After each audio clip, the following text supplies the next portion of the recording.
We're basically going to plan our wedding for the first time publicly. I actually wouldn't mind, like, a stripper. The back would be like lacy, as in like tie it up with rope, and it would be like bows. What do you want? You just blinked about 58 times. Because this is That's your body saying, no, don't do it, don't do it. That's exactly what's happening. Good morning, people.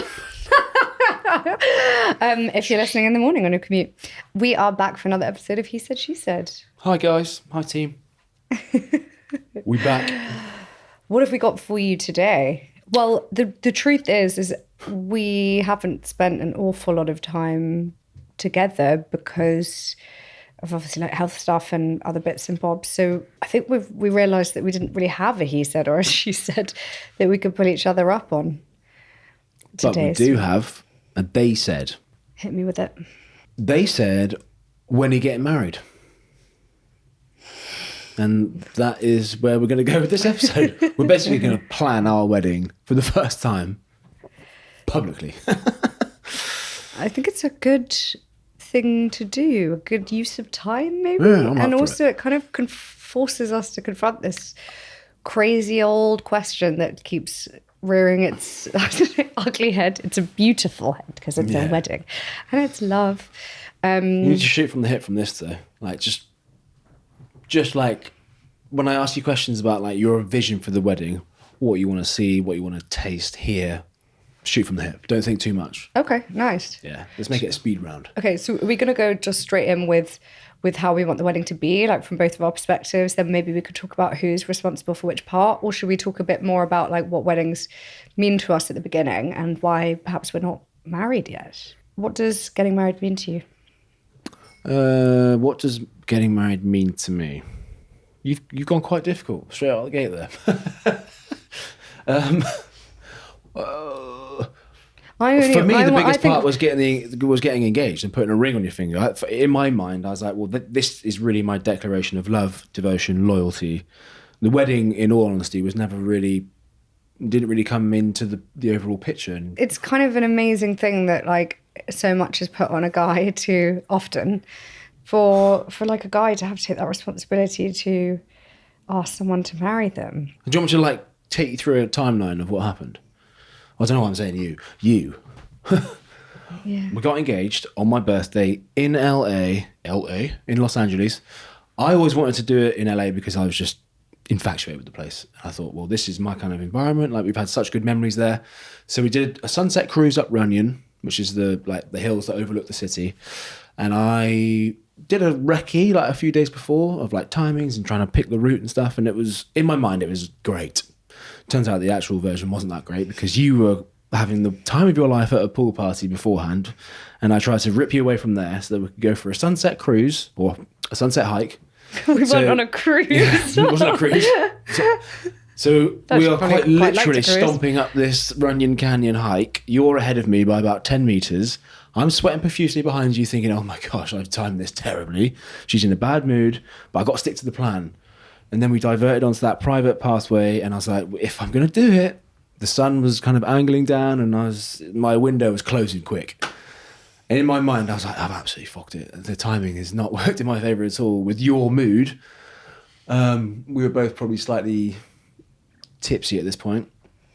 And I had a whole speech plan that I tried to like weave in as we hiked up and it was just terribly delivered because I didn't do it in one hit. I did it in like spats. So that was a car crash. And then when I did drop to one knee, you just froze for a good 6 minutes, I would say. And I was like, this has gone terribly. I think I just kept saying, no. No, you didn't. No, I don't think you said no, because that probably would have. I would remember you saying the word no. I'm pretty sure I was like, no. No, you didn't say no. Did I not? No, you just went, all these weird gargle noises. And then you put the ring on and started crying. I was like, oh my God, this is not gone to plan. Which is ridiculous, because in my mind, I'd rehearsed it a million times and I thought, this will be special. This will be special. Obviously. Okay, so this is what a woman wants to hear, because obviously you're not part of it if there's an element of surprise, which is what I guess like people try to achieve with an engagement. And as we know, like, I'm not very good with surprises, but I really thought that we were going to get engaged in beautiful New York, where we visited before we went to LA. And there'd been so many amazing kind of... Yeah, well, I probably should have gone with that option, to be fair. That was a retrospective look back. I thought, oh, why did you not do it in New York? It kind of caught me out of nowhere because we were just traveling, and like I could never have envisaged you weren't being like shady with your backpack with the ring in it at the airport and all of that stuff. You will never know the terror that I went through, because we were on a bit of a US travel at that time, and I had to go through those security gates and all those checks with a ring that I could not afford, just nestled in my rucksack the whole time. And I was like, you could easily blow my cover. It's always caught people so off guard that they have an out-of-body experience like I did, where you honestly can't remember it. I was also the main reason I was pretty upset, I've spoken about my sort of like alcohol relationship a few episodes back, and I didn't love, that side of me. It was Ryan's birthday, so we were all about celebrating you, and we had a few gin and tonics, and so we were partying for your birthday at this pool party, and then I'd made like big plans for like an amazing dinner at Isabel, one of my favorite restaurants in LA, to celebrate you. And I'd had like outfits and stuff all lined up, so like it was a sort of logistical heaven, according to like my way of planning. I had logistical heaven in my mind. And then when you suddenly go, oh yeah, we're going for a hike at 5 p.m, and I was like, that's like peak, like I'm ready to go, like have a good time. Like, why on earth would I want to break and go and do some exercise? Like, are you mad? But because it was your birthday, I was like, oh God, I've got to actually just do what you want to do. So fine, we'll go on a drunk hike. And I was so like tired, kicking dust, like literally in your face, being like, let's just get this over with. Yes, I remember. And we weren't like best friends in that moment. And also Ryan knows I'm such a private person. Clearly not, because look at my job. But I am, like, at heart, I'm a really private person.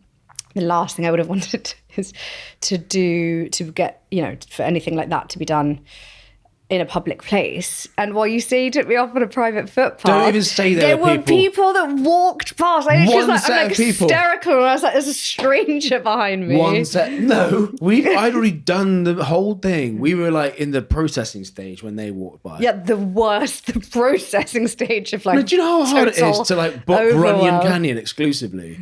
It was then beautiful when the sun set, and I think nothing really does prepare you for that moment, because it is just, you're like, oh my goodness, I've had no practice with this. Well, actually, some people have been engaged many times. Not true. But it feels, it's like the first, isn't it? It feels like a lot. It's a big change. It was 2018, wasn't it? Because we turned 28. And it was the year that everybody seemed to get engaged. And I think for that being one of the reasons, we had then like a cascade of weddings that summer from May till September. It was every weekend, 13. Do you remember? Yes. 13. Yeah. And I felt as though I didn't want to just be another weekend and just to slot our wedding in and to kind of rush into it that following year because there was so much other stuff going on. And actually, we were then kind of running our course with the show. Yeah. And I knew I really didn't want to get married while I was on TV and working in a reality TV show. And then we had opportunities like magazine deals to pay for the whole wedding and to do shoots and things. And so it was sort of like umming and ahhing about that. And that felt really wrong because I just imagined my like little old grandparents being there and thought that's not what like a wedding is about to me. It's about having all of that. And for people also not to be able to have their phones there to take pictures, like maybe they'd have to like sign waivers and stuff to be in photos that were going to be made public. And so that stripped out a lot of the joy. And I looked at a few places, like venues, and equally, it was a lot of my friends and probably your friends as well have got married at their parents' homes, so maybe outside London in a marquee and followed that quite traditional format, or maybe there was like a stately home, that kind of thing. And all of the stately homes that I'd visited, we'd already filmed for Made in Chelsea, some of which had been like really like catastrophically awful scenes, breakups, like spats, all that. And I felt like I was like almost a fraud by having it at a stately home when we don't live in a stately home, and it just didn't feel right. Looked at London venues, and nothing like felt really me or us. And then we were umming and ahhing about the idea of like an abroad wedding, and everyone, all the external people in our lives, a lot of my friends were like, oh my God, have an abroad wedding. Like, it's so you guys love to travel. And there was just too much noise. And I think then with like a slight change in like pace with careers, with leaving the show, and then, I had a change in agent, and then there was, lockdown, and then pregnancy, and then motherhood, and then illness. There's been so many obstacles, haven't there? Yeah. But here we are. We've been through so much together that I think we're at a place now where we really do want to have a big celebration and to plan something big, and that was something that I actually thought about when I was really unwell, and like a number of times. So I think that this is like a really exciting new chapter for us, planning like what it would actually look like. Yeah. Okay, where would your dream wedding destination be? It would be abroad. It would be hot, or it would be deep snow. It wouldn't be in the UK. I've got no sense of home in the UK just because of my upbringing. So I would either want to do something like Lake Como, which is like beautiful with sunsets across the lake, or I'd want to go somewhere like, I don't know, the Swiss Alps and be surrounded by like log fires and big like jackets. Oh my gosh. Do you remember? And like fairy lights, and that it would have to be one of those extremes. I wouldn't want to just do it in like Isha or somewhere random. Well, that is random. I guess both of your brothers live in Surrey, so there's a connection there. We're not just slacking off Isha. Yeah. I love the idea of a ski wedding. Yeah. Oh my God, Have you seen? I've seen some people have ski weddings and everyone comes down and they ski together. That'll suit you because you're a demon on skis. It's something that we both are obsessed with. The skiing. Yeah, and also I did think that if we were going to do it here, the problem is like England is so unpredictable. So it would be so stressful having a summer wedding here and maybe being worried about rain. So if we were going to do it in London, I'd always do a winter wedding where it could be like carols in the church, mulled wine, fairy lights, like a really smart, like sophisticated black tie. So everyone's like really regal. Yeah. I actually think now that we've described it, I would love to ski down a mountain in a black tie chasing your white dress. That'd be dope. In fact, fuck it. There you go. There's the plan. We're going to do it in Switzerland. Awesome. You just blinked about 58 times. That's your body saying, no, don't do it. Don't do it. That's exactly what's happening. Wait, okay. So hang on. Okay, logistically, sweet. Why Switzerland? I don't know. Austria then. Italy. France. Expensive. Why? Marybelle. Marybelle. Do you know what's funny? I know that would be the best place. The funny thing about this is we're quite a role reversal. I feel like I'm like boring logistical spreadsheet finance person. Oh. Like freaking out. I'm already thinking like, which is like the cheap. Italy is quite cheap to go skiing, and I'm not cheap. Yeah. Welcome to the reason why we're not married, people. Spreadsheets everywhere. Nope. We'll repurpose that funds to this investment over here. That's what you've been doing for the past 6 years. Fine. I'll go for a little stag in the snowy mountains of Switzerland and just pretend I'm getting married. Oh my God, I've got a good idea. I've always wanted to do one of those trains through the mountain. Could we do that and tie that in to get to the destination? Because also I'm a bit scared of flying and I've been a bit poorly. So trains. Yeah, like the glass train. They're stunning. Yeah. Couldn't we do that? And also we'll have Leo at our wedding, which is actually the most beautiful thing. And that's the huge benefit of waiting to get married until he is at a place where he actually will know what's going on and he can take part in it, which is so cute. Are we going to do a church here first then? Because you can't really do a church abroad, can you? No, I don't. There's no church involved in this plan for me. But that's my main bit. Okay. They're like walking down the altar with the songs, hymns. Okay, so back on you. Do you want to do that bit in the UK or over there? Or... I think you have to do it in the UK because we're not residents of the other places. So we're going to do the skiing as the party. Yeah. So maybe we do like a nice church in southwest London. Either we do like a town hall, so Chelsea Town Hall or Marylebone, which are both quite beautiful. Or we do like a nice like Chelsea Old Church or St. Luke's or somewhere and do a beautiful church bit. And then we could do the party after. And that could be quite intimate. This is how ridiculous I am, though. I'm like, are people going to travel to the Alps? No, that's the attractive part of it, because you trim down people who don't really matter. Yeah. If you want to be at my wedding, here's where we're going. After we went to that wedding about I was going to say like 2 weeks ago, but I've literally been ill like a month ago time. We wrote down lists, didn't we, of guests on the way back in the car. We were like, let's slowly get the ball rolling. And now we're continuing that role. Why don't you just tell me what you want at your wedding? Like, paint the scenario. I've given you a flavour of what's happening, but I can add loads of layers to that. Okay. I've always wanted long banqueting tables versus like round tables with tablecloths. Okay. So something fairly rustic, lots of light. I think the flowers don't need to be super expensive, what sort of light but like lots of like... Whoa. What sort of light are you talking about? Lots of candle light. And fires. Fires, great, warm lighting. Okay. What song should we have then walking down the aisle? We do have quite a few special songs. I actually do have an answer for this. It's probably written down somewhere, but there is a song. There's a song. Let's go to food and drink. What sort of food and drink are we having? Some of these cakes are really cool. Like you can get like massive... Some people... what was it? I can't even remember. So good. Oh my God. I'll tell you what though, if we're in France, we could do like massive, the favourite thing, not tart tatin, but the strawberry one. You know, there's massive, like the strawberry tart with all the strawberries or raspberries on. And then you have like layers. So we could do tiers of strawberry tart. Or we have like the biggest, the biggest one that we've ever seen.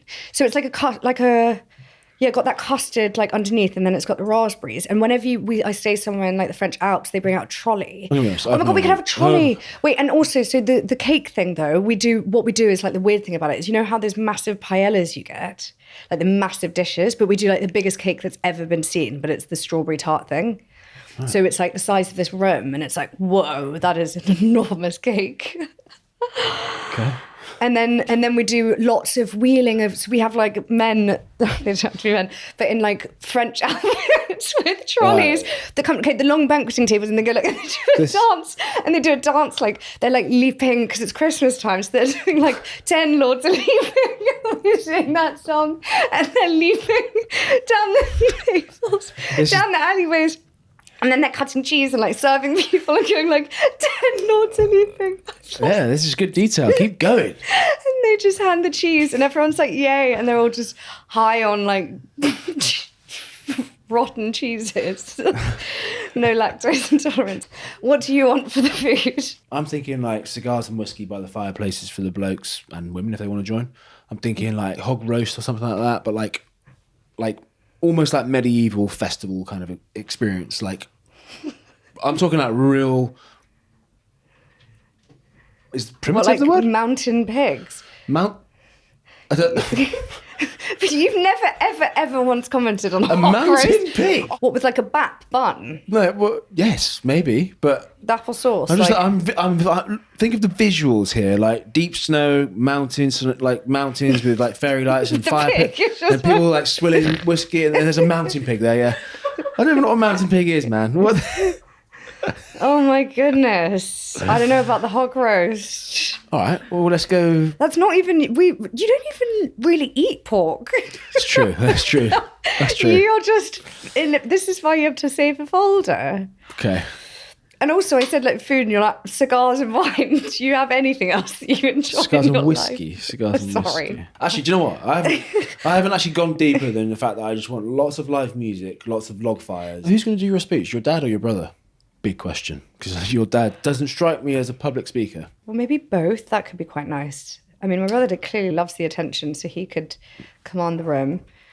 He'd do brilliantly at it. Because actually, who does do speeches? So you have to do a speech. Yes. And then the best man does a speech and roasts you. Kind of. That happens sometimes. Yeah. And then you don't have to do a speech. Not going to be ballsy, but I really respect it when the bride does stand up and give a speech. I'm always like, oh, well done. I wish I could be as brave as you. And then, the father of the bride. So probably a combo between my dad and my brother, maybe. Because I feel like they both know us pretty well. It's not necessarily about me. It's about you more so. No, I think it's important that it's about both of us. Who are your groomsmen and who's your best man? How many groomsmen do you have? But also, it's quite nice if you ask them in person, so maybe they haven't already listened to this podcast. I'm not going to drop names. I've got an idea of like, my bros will most likely be my best men, but then in terms of groomsmen, well, how many can you choose from there? As many as you like. I don't need many. How many do you want? 5. They do a job. I don't know what job, but they do a job. Are they they're like ushering people in and stuff? Bride or groom side? No, they'll be doing more than that. Stand over there. They'll be doing performances and they'll be doing everything. I'm bringing the heat when we're getting married. And then outfits, because that's quite a big part of it. Am I wearing a black tie at the altar? Can I ask, you know what the one thing that I'm going to really want from you is? Yes, I do actually. You ought to be clean shaven. Correct? Would you do it for me? For love? Yes, but I wouldn't feel wonderful about it. And I know when I look back at the photos of me with a cigar and my hog roast and my log fires, I'll be like, you look like a kid, mate. You look like a 9-year-old kid. But you know what? When you're looking back... You look like a stallion the day before. No. With your full beard. No, because when you're 90 and you're looking back and you're going, I want to see myself looking youthful like a kid. You don't want to... Why do you always want to look older? Look, I told you. Blokes in their 30s don't want to feel as if they look like young boys. It's a turning point for men. I'd love to hear from any listeners whether that is the case for everybody. Okay. But it's just so handsome, like clean shaven, just like tidy. And also you've got a lovely face. I want to see it. Let me ask you about this. Where are you going for your hen do situation? You haven't even asked me about my outfit yet. No, well, that's the last big question. No. I want to know about hen do. Are you going like raucous, like fake dicks and all that tat? Or are you going like spa classy in Gloucestershire or something like that? Dude, this morning when I had a hospital appointment last week, I literally said, like, talking about sex stuff, which you just reminded me of. I was like, I basically I just kind of said what you just said, and it made me laugh so much. I was like, not like big, like sex up the arse kind of person. I was like, and I also was like, I'm not a sex worker. I said loads of stuff in the appointment this morning because I was like, I just need you to know I'm not like a really like super promiscuous like, sex person. So in answer to your question with the hen do, I hate the word penis. It's so ugly to look at. It is one of those words where you look at the word and even like the P just looks like a cock. I can't decipher if this is a yes to the fake dicks or no. I don't know where we're going with this hen do. Are they in or out? Okay, I think I would I've got to think about like my actual guests. No. All right, yeah, but where are you going? Are we like on a raucous night in London? You're not coming. No, you and the Pride squad. Pride? The Bridezillas. I thought you said the Pride, like I've like got my pride of lionesses. No, you and the Bridezillas. Where are you going? I'm doing maybe like a really elevated sleepover. So like loads of us sleeping over and doing like movies, popcorns, burgers, pampering sessions. So like fun sleepover, but somewhere really nice, like the Ritz or somewhere. I actually wouldn't mind like a stripper. Right. So we got real dicks. We're not going... Yeah, a real stripper. What, going like fully... I wouldn't mind actually taking Pete and going Stringfellows. Mate, how has Pete worked his way back into an episode, man? You got a thing. Do they have like a Stringfellows for girls? No. Why not? Do they? Was in like where you go and there's like men just doing stripping? Fuck it all.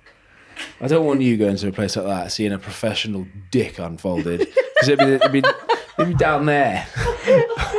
Don't do it. A professional dick unfolded is not... No, it is a professional dick. It's not origami, Ryan. They take all kind of meds to inflate that thing. It's not unfolded like origami. You're making out it's like sort of paper airplane, like unfolding it. Yeah, that's how big it is. It's down to the floor. Ah, mate, don't do it. Or actually do it, but... Oh... Okay, can I say something about this whole wedding thing? Because we did actually get like somewhere with the wedding back in the day. Do you remember I dragged you, kicking and screaming at me, help me, my son, to the wedding gallery or something? And we went to a big show Excel thing as well.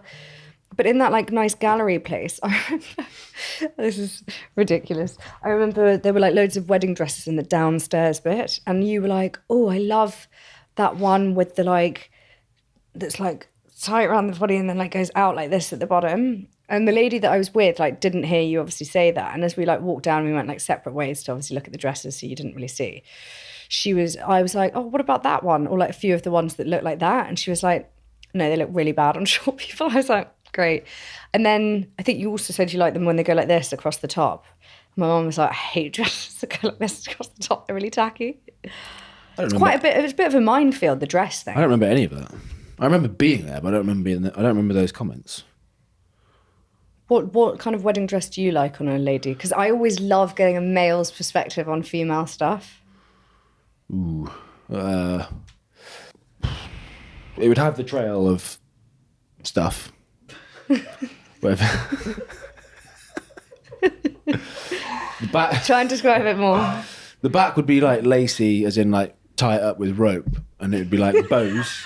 So, what do you want? This is why it's so good. Why is it? Yeah. Okay. So medieval rope. No, carry on. Oh, wait. So lacy back, tie up with rope. Yeah, with the long stuff. Yeah. Is it a train? Why can I not remember? No, veil, and then a train. Yeah, I love the long thing behind as well. Okay. Would you like a veil? So you can go kiss the bride. Mainly only just for that moment, yeah. But I'm not sure if I love the veil. How do you feel about hair, up or down? Up every time. Half up, half down? That's confusing. What does that look like? That's like the hair. That's the hair that you love, like the Legolas. the Legolas hair. When I've had it like up half and then down the bottom. Oh, sorry. Yeah. The Legolas hair. That was your labelling of it. You got hair like Legolas, who's a bloke, but yeah. What I don't like is like a shiny, like just below the knee short dress, which I've seen like some people wear recently on social media. What, just below the knee for a wedding dress or just like a skirt? Just below the knee for a wedding thing, yeah. Yeah, like, no. Yeah. I wouldn't go like a midi dress. I don't think for someone. Midi. Yeah, that's like not a mini dress. It's short, and then midi's like below the knee, but not floor length dress. Floor length, yeah. Probably with the arm like sleeves. Those are quite cool. With the ring. No, maybe that's a bit too royal. Is that a bit too royal? Because then do you have to take the thing off to put your ring on, or what? Or do you slip it on over the? Well, it's not. I'm not wearing gloves. Wait, is it not gloves? I don't know what the fuck I'm talking about. I need some time to think about this. I quite like gloves though, because it's winter. Oh my God, it could be like really glovey. What about like, how do we leave the wedding? Are we going to be on horseback or like a carriage or a motorbike? Like we're just married, the little ribbon floating off the back. All good options. But you couldn't do, there's like sort of Shetland horses in the snow. Oh, that'd be dope. With bells. Yeah. That wasn't in my mood board to start with, but it is now. But I think for you, it's probably more like, ooh, let's put a helmet on and go off into the night with a motorbike. On the snow? We could do a snowmobile! Or a piste bully basher. Piste bully? At night. I've always wanted to know what it's like to go up there in the middle of the night. And tobogganing. All of the guests can come down on toboggans, like through... You are flowing. Right, someone write this down. Well, it's here forever now, which is good. So we actually need to get it done. Might even have some people get in touch, be like, I want to plan this terrible party for you. How are we arriving to the church? Just said. Well, we arrive separately, don't we? Wait, sorry, I'm still confused. Is this church thing happening over there or here? With the church that's happening here. Okay, and then the party we can arrive together actually if you like. On what? That can either be a fleet of old defenders. Oh. We're not in flipping. What's the Bond movie? Oh my God, my favourite Bond movie. What was the one with all the snow? Like the Russian one. From Russia with Love? Is that in the snow? I don't know, man. But they'll like over the hills. They're like coming in those like wagons. Sorry, let me just stop you there. You're telling me that you wouldn't want your wedding to be like James Bond? No, I do love. James Bond is like my hero. Which one? Sean Connery. Oh, interesting. He has a beard in most of them. None of them have beards. They're not written into the book. Doesn't Sean Connery have a beard? So clean and like military precision. It's only later when they're like rugged, and obviously you love Daniel Craig, but I'm all about the old ones. Daniel Craig's... do I talk about him? But like blokes all like the new Bonds. Chicks like the old ones. But yeah, we could do, I don't know, like the gambling thing might be weird, but we could have like a little casino element, like as in a bit of a roulette table is quite sophisticated, is it? Yeah. Like cigarette holders. Yeah. Yeah. So I'm the yes man to all of this. And martinis and all that jazz. Like a little olive. What's your non-alcoholic drink of the night? I just treat myself to a coffee. Moscow Mule is what I'll have, actually. Moscow Mules in those like tankard, gold brassy tankards. Yeah. Yeah. Lovely. When you said Shetland, isn't Shetland, isn't that a pony? What did you say? Oh, I did say Shetland. I'm not leaving on a pony. I'm not leaving my wedding on a pony. Oh no, I was thinking a working Shire horse. Not Shire. Massive thing. Okay, yeah. Yeah, get me up on that. You can be next to me on a Shetland pony. That always used to happen whenever we'd film. I've always done bloody filming scenes with horses. And I always look, when we get to the stables, I'm like, yes, I'd like that nice, beautiful bay, please. That nice big horse over there. And then it's do. And I always get like the tiny little one there. And I'm like, I'm on the kids one. It's always got a little attitude, short person syndrome. Well, I think we've like made a pretty good plan with the wedding here. Great. Let me know when you're ready. I'm good to go. Do you own a top hat? Oh, what?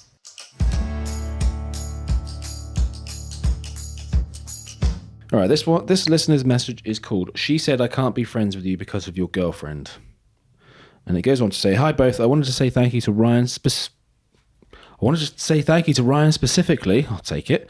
The discussion you have had really resonated with me." Is she talking about the one that I had by myself? I don't know, my love. "I am shocking at communicating, and the podcast has made me really think about how I communicate with my wife and..." Oh, it's from a bloke. Okay, sorry, I'm catching up here. "How I communicate with my wife and daughters, so thank you. It has also brought back a memory and would love to get your opinion. Growing up, one of my best friends was a woman between the ages of 12 to 27-ish.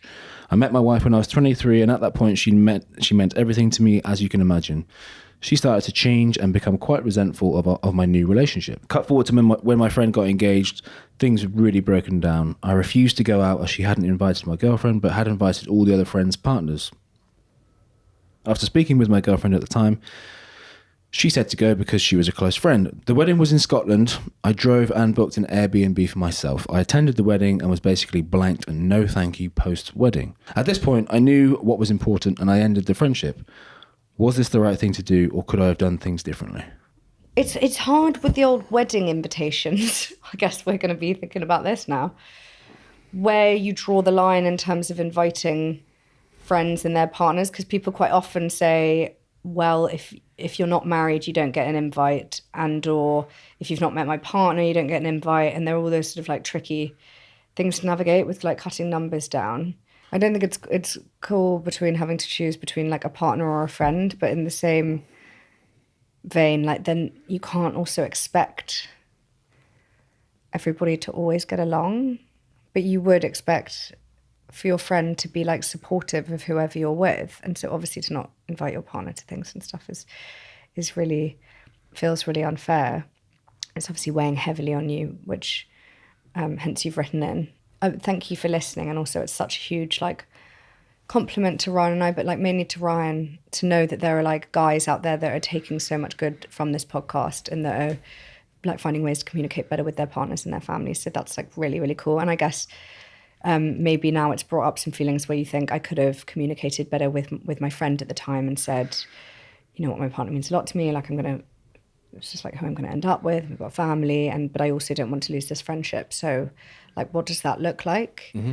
And maybe it's a case of like two girls kind of not like fighting for attention over the same guy, but like you're maybe there was no room for the friendship anymore because perhaps you had a relationship with that girl where, you know, when you were really young and you were both kind of single and in a different stage of life, like you had different interests and you just had a kind of friendship. Like I was like friends with loads of guys. Those friendships like served a purpose at the time, but then when you do partner up with someone, you've kind of got them and then maybe you don't need, it's not that you should like always need things from people, but the relationships just change, don't they? And people's roles change. This is what I'd say to this whole dilemma, which is in somewhat already happened and probably beyond resolve, but maybe for his own peace of mind, it's just worth hashing out. There's two sides to it, which has been, there's a giant chasm between the two interpretations of it. And this is just a good example of why communication is so important, because I would hazard a guess that it's just miscommunication and misinterpretation from both of them. If he had like packaged up the conversation in a way that made his friend feel secure with their relationship, and that this new girlfriend wasn't encroaching or taking anything away. And if there was like a mutual feeling of respect between all three of them, they would have, I'm sure, made like a good go at it. I don't actually think he did do the wrong thing by walking away necessarily, but I would say that this is a really good example, a real world example about how if you just have those difficult conversations with people, you can avoid situations like this, because he's now lost his best friend from the age of 12. He went to a wedding, clearly had a shit time, wasn't thanked for it, and he's probably left a very sour taste in his mouth. So I think that's just a really good example of poor communication between the dynamics of different relationships, like your friend and your partner. Yeah, and also sometimes you can't force people to get along, actually, and you kind of just have to pick, like, and I completely commend you for taking the easy route, because you're living with your family, so like put yourself first and your family first and take the easy road. But for him to not get a thank you by the friend. But that it's not really like a responsibility of someone that's getting married to suddenly be like thanking. Well, ignore the thanking bit then. He didn't get any acknowledgement that he was even there. That's all. He's already feeling awkward by himself at the wedding. Yeah. I think time is great. I mean, I know scenarios where people have fallen out because of a partner. And over time, people, there's room to breathe and to think about it, and then sometimes you come back together, don't you? And you think, actually, like, what was the point in the animosity? It's never too late. Well, good point. I bet it's not too late. I reckon if this guy did pin down his friend and had a good conversation about it, I reckon they would resolve it. So maybe that is the advice that we should close on. Yeah. Well, thank you for sitting in on our wedding planning session. I hope you guys have enjoyed this episode of He Said, She Said. And we will be back next Wednesday, as always, with some more open-hearted conversations. And if you want to listen, find us. The easiest way to find us is actually if you just follow and subscribe. So we're over on YouTube, and we're also across all audio platforms. So available pretty much everywhere. Thank you for being a loyal listener. See you next week.